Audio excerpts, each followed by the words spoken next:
Going live with the one and only Rosario Oh, from Clickinvest. Let me just start by saying thrilled to be on here with Rosario. Known Rosario for about 15, maybe more years.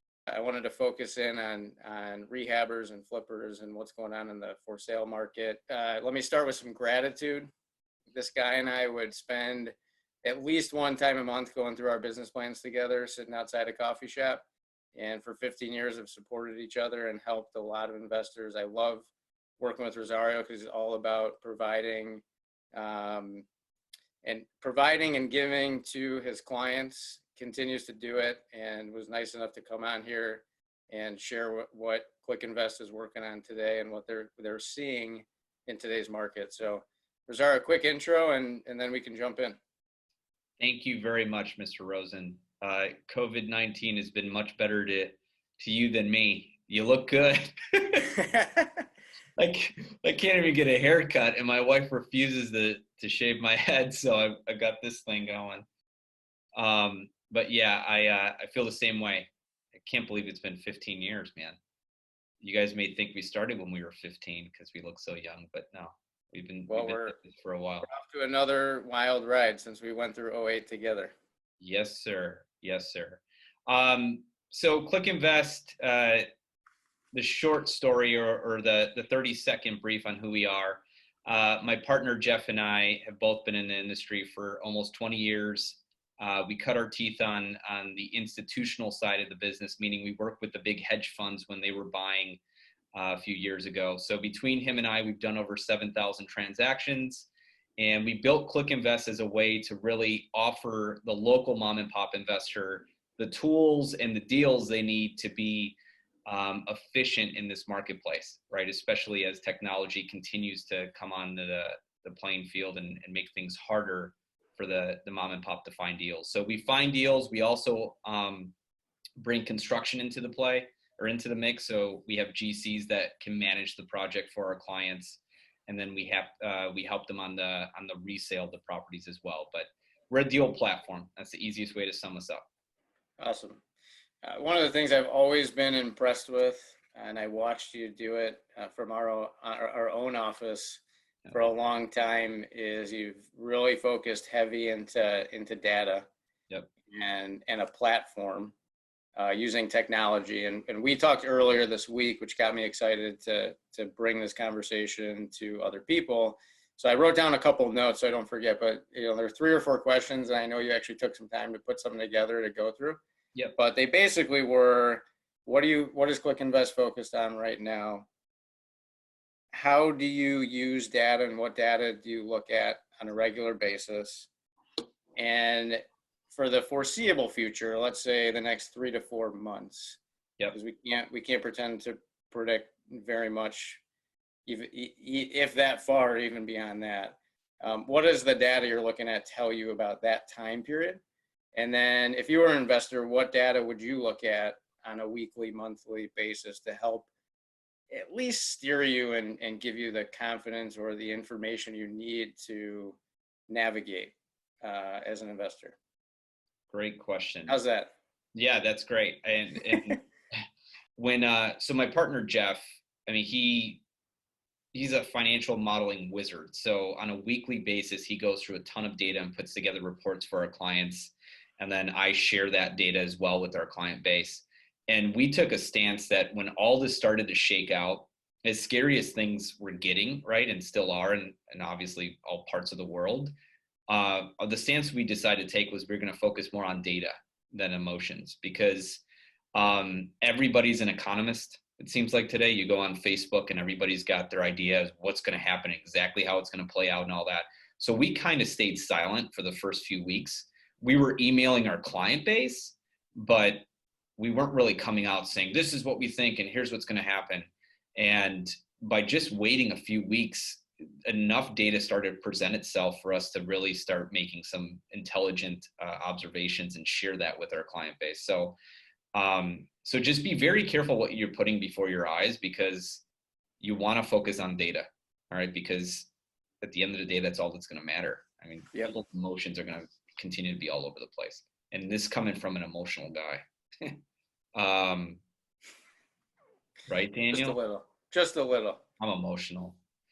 You guys see Rocky behind me? Oh yeah. That's all that matters, right? You can see my screen, right? Got it.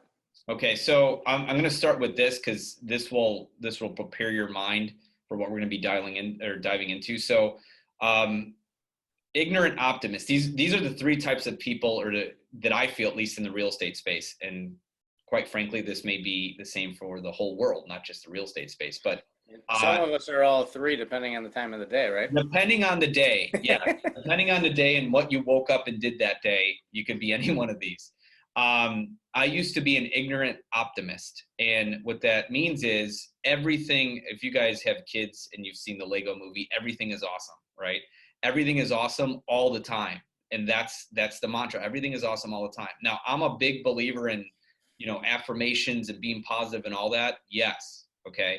But the ignorant optimist gets himself into trouble because he's not paying attention to the edge of the cliff, and then he just goes right off, right?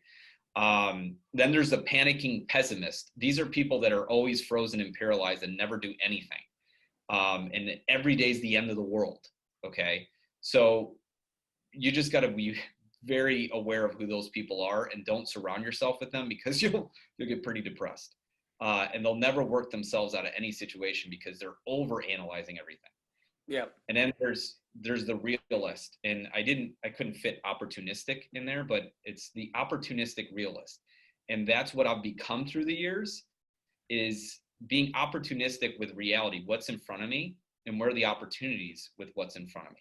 Because there's always opportunities, you just have to be aware of them, and you got to set your sight on that. For the sake of this call and this webinar, we're going to focus only on investors that are flipping. These are people that are buying, they're rehabbing, and then they're reselling those properties. So we wanted to just push 3 simple things that they need to focus on every single day if they're flipping. And number 1 was finish your projects. Whatever you have going right now, you got to get them finished. You got to get them finished ASAP. You got to put all your energy and time into getting those projects done, right? Because in times of uncertainty, if you're able to work on your projects, you want to get them done, because there's going to be no better time to sell your house than right now. You always got to take that mindset. Today's the best day to sell my house. Well, you may say, but buyers aren't out. Buyers aren't doing this. Believe me, just get your house done and get it on the market and let the market dictate. If you sit around waiting 2 to 3 weeks to finish your project, then you're just losing valuable time, and who knows, right? You have to make sense of what's happening right in front of you right now. So you finish your projects, get on your GCs, do whatever you have to do. Some of these villages, I've been hearing a lot of the villages aren't doing inspections. Well, we have one going in Olympia Fields, and we had inspections done, I think it was last week. So they may be moving slower, but a lot of these villages are still working. They're just working remotely. So get on the horn, find out with your village what's happening, what can you do, what can't you do? And then obviously get your house on the market. We're doing videos now, and I know we talked about this right before we got on we started recording, but are there different strategies? Sure. At the end of the day, photos sell your house. If you want to do video, great. Have a video done on your house, whatever, but just get it on the market. Because if it's not on the market, you can't sell it. And then lastly is be aware of the inventory. And I'm going to dive into this further, but inventory is the most important stat you need to be looking at right now. Okay. If you guys want to remember anything from this webinar, it's remember that. Okay. Be aware of the inventory in the immediate vicinity of your subject properties wherever you're selling. Inventory is going to be the driver for the next 3, 6, 9, 12, 24 months. So we personally feel in the Chicagoland market that the numbers are going to pop, that as soon as the stay-at-home order is lifted, you're going to get people that have been renting or that cooped up in condos, and they're going to go out and try to find any house they can find. So we think inventory is going to get even tighter once the stay-at-home orders are lifted, because people are going to be scooping up whatever they can. And it's spring. This was a stat from probably about 1.5 years ago. The number of people flipping in the U.S. had jumped to a decade high. Okay. Wow. 138,000 investors had bought a flip. Okay. And I think this was 2000. based on the numbers I know of in Illinois, I'm not surprised to hear that from the US. So I guess you could say good news for flippers, for experienced guys. Don't be surprised if that number gets like Oh yeah. smashed by 70%, Oh yeah. 70% decline. Because interesting enough, we have about 120 clients or so that we work with between Illinois and Florida. And I can say with total confidence, there's probably about 30 of them right now that are the pro investors that have been doing this for 10 plus years. And this is their full-time gig that are still actively buying. What we're doing every single week is we're tracking the number of contracts that are being put together on a weekly basis. So the number on the left is thousands, okay? The amount of properties going on. And this is single family through 4 unit, like Single 1 to 4 family. family? Yes, it's single family. And condos. Yes. So non-commercial, just Got strictly it. Anything residential, understood. Yep. And the bottom number is the week we're in for the year. So there's 52 weeks in the year. And we've now just started the 17th week of the year, April 20th. Okay. So looking at this number, I mean, we had our most positive sales call yesterday with our team. It was weeks of like, look at you go back a few weeks and you just see like contract activity is just like, just straight down. Right. Oh yeah. And I mean, we had, in total transparency, so that was March. Yes. So if you look at 11, so the 11th week of the year, that's when all this started. Late March. Yep. Mid to late March. Got it. Yep. So our in total transparency, our production dropped 70%. Yeah. Because contract activity just went out the window. So every week on our sales, it's weird if you didn't put this up and you said how many places do you think went under contract the last week of March in Chicago? I mean, I think a lot of people would think like almost none. Yeah, and you got 6.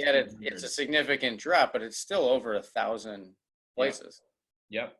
So what we were doing, and I won't get into all those charts because I didn't put them on this one, but what Jeff did, which was really smart, was he looked at China because China was 12 weeks ahead of us. So he said, let's see what their residential real estate market did. And if you look at that chart, their volume pretty much just flattened out. I mean, just dove off a cliff and then just flattened out, and then it started to come back. And if you look at their transaction volume now in China, it's pretty much fallen right back in line to where the trend was. So Jeff said, okay, well, if that's what happened in China, then we could assume that should happen here. And then we looked at Washington State, the state of Washington, because they're 4 weeks ahead of our markets. Yep. So we looked at them and we said, okay, what's happening over there? So sure enough, we bottomed out. And now we're on to so it bottomed out 2 weeks ago. And now we're heading into our third week, potentially, of stepping in the right direction. So contract activity is on its way back up. Okay. The other thing we look at is new listings. So new listings, obviously, with everything going on, and just one last thing here. So think about this. Everybody's like, there's no deals getting done. There's no deals getting done. Well, last week there were 1,200 that went under contract. Yeah, new in today's world. Yes, in the Chicagoland market. Right. Right. So it's not like across the country. So it's just in that market. New listing activity. This was the other thing. Obviously, nobody wanted to put their house on the market because they didn't want anybody coming in their house. So that went right off a cliff. And now we saw last week or the week before that it's bottomed out, and now that's starting to uptick. Okay. Yeah. Closings, this is kind of all over the place. And closings, I don't like to look at closings in the short term because it's what we call a lag measure. You have lead measure and you have lag measure. Closings, we're not going to see really. Yeah, potentially what closed now was put under contract 60 days ago, 30 days ago. Exactly. So we're focused. You won't see that for another month. Yes. But now what? What do I do? Now what? See? Perfect timing.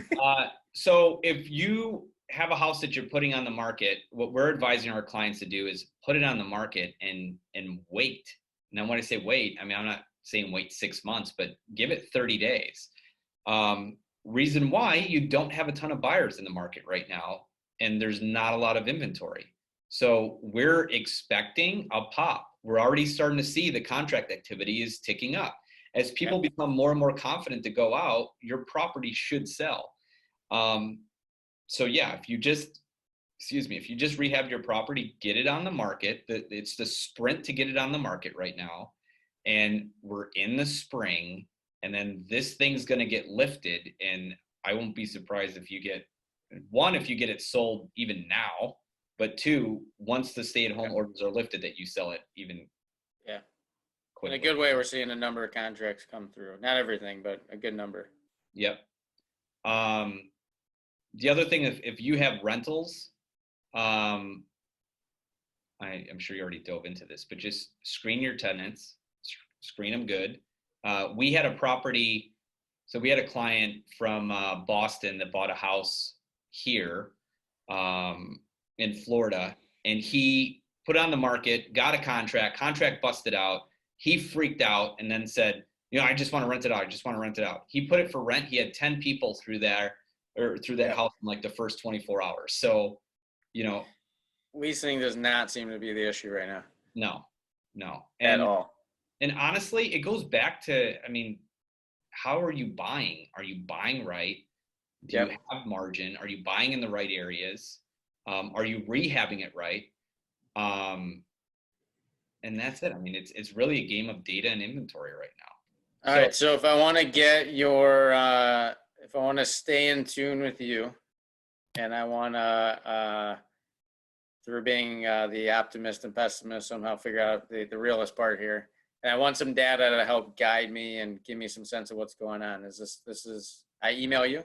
Yeah, just shoot me an email. I'll get you on our distribution list, and we do a market update every single week. Also, though we are paying attention to what economists are saying and what's happening in the stock market and obviously unemployment numbers and all that, we are not trying to predict the future because we just can't. So who knows what's going to happen 6 months from now, 9 months from now? Nobody knows. I think in the next 3 to 6 months, if you're flipping a home, this sounds nuts, but I think the market is setting up nicely for you to sell your house. Yeah. Awesome. You're in a market that inventory is tight. So pay it. If I, again, could give you one nugget to take away from this, look at the inventory in the immediate vicinity of your property within a few blocks. Pay attention to that, be nuts about it, and track it. If you're not tracking it week or daily, track it weekly, and let your listing agent know the second that starts to tick up to let you know. Awesome. Rosario, as I started, always a value add guy. I love you. I love your business. I love doing business with you. More importantly, I'm so happy that you and your family are doing well, enjoying the nice weather in Florida. And I look forward to the other side of this one and many more roller coasters working together. Amen. Thanks, brother. Love you. Thanks for the opportunity, man. All right. Tuning out. All right. Bye-bye.